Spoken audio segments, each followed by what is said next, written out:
செய்யலாமா, நகையா செய்யலாமா, இல்லையெனில் ETF செய்யலாமா? தங்கத்தின் விலை நாளுக்கு நாள் ஏறிக்கொண்டே போகிறது. ஒருபுறம் பாரம்பரியம், மறுபுறம் முதலீட்டு வாய்ப்பு. ஆனால் இன்று பெரும்பாலானவர்களுக்கு ஒரு குழப்பம் இருக்குதுங்க. தங்க நகையா முதலீடு செய்யலாமா, இல்ல ETF-லயா? இந்த வீடியோல நாம இதே கேள்விக்கான துல்லியமான விளக்கத்தையும் நிதி நிபுணர்களின் பார்வையையும் பார்க்க போறோம். 1 லட்சம் ரூபாய் விலை என்றால் நாம நகை வாங்குறப்போ மேக்கிங் சார்ஜ், GST மற்றும் கட்டணங்கள் சேர்த்து சுமார் 12,000 ரூபாய் வரை செலவாகிடும். அதுவும் முக்கியமா இந்த கட்டணங்களை திரும்ப கிடைக்கவே கிடைக்காது. இதுவே நம்ம முதலீட்டு பாதிப்பை குறைக்கும் முதன்மையான காரணம். அடுத்ததா, நகையினுடைய டிசைன், ரீசேல் வேல்யூ, பியூரிட்டி எல்லாமே கேள்விக்குறிதான். பல நகை கடைகள் ரீசேலுக்கு சந்தை விலை போல கொடுக்க மாட்டாங்க. அதாவது நம்ம முதலீடு செஞ்ச பணத்தை காப்பாத்துறதே போதும் போதும்னு ஆயிடும். அதற்கு வாய்ப்பும் இல்லாம போயிடும். தங்க ETF என்பது ஒரு எக்ஸ்சேஞ்ச் ட்ரேடட் ஃபண்ட். அதாவது தங்கத்தின் நிஜ விலையை எதிர்பார்த்தே ஆன்லைன்ல கலந்து கொள்ளக்கூடிய முதலீட்டு வாய்ப்பு. 1 லட்சம் ரூபாய் முதலீடு பண்ணினா 0 மேக்கிங் சார்ஜ், 0 GST.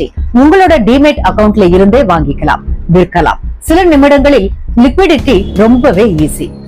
இதுல இண்டெக்ஸேஷன் பெனிஃபிட் என்கிற வரி சலுகையும் உண்டு. 3 ஆண்டுகளுக்கு மேல முதலீடு பண்ணீங்கன்னா வருமான வரி குறைவாகி ரியல் ரிட்டர்ன் அதிகமா வரும். இதுல emotional burden, resale problem, purity issues எல்லாமே இல்ல. நகையாக தங்கம் வாங்குவது ஒரு உணர்ச்சி சார்ந்த முடிவு. ஆனால் அது நிதி வளர்ச்சிக்கு துணையல்ல. மிகவும் புத்திசாலி முதலீடு தங்க ETF தான். இது நம்ம பணத்தையும் எதிர்காலத்தையும் பாதுகாக்கும் ஒரு மாடர்ன் அப்ரோச். தங்கம் என்பது பாரம்பரியம். ஆனால் அதில் முதலீடு செய்வது செல்வத்தை வளர்ப்பது. இந்த வார MCX தங்க விலை வரலாறு காணாத உயர்வை தொட்டது.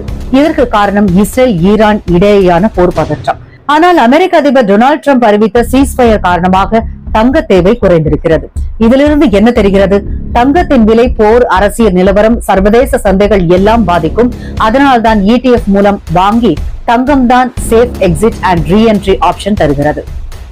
தங்கத்தை பாருங்கள், உணர்வோடு அல்ல, அறிவோடு. நம்ம பாரம்பரியத்தில் தங்கம் முக்கியம். ஆனால் நம்ம நிதி திட்டங்களில் அதனை விகிதாச்சார உணர்வோடு சேர்க்கணும். நகையாக தங்கம் வாங்குவது அழகு, ஆனால் ஒரு அழுத்தம்.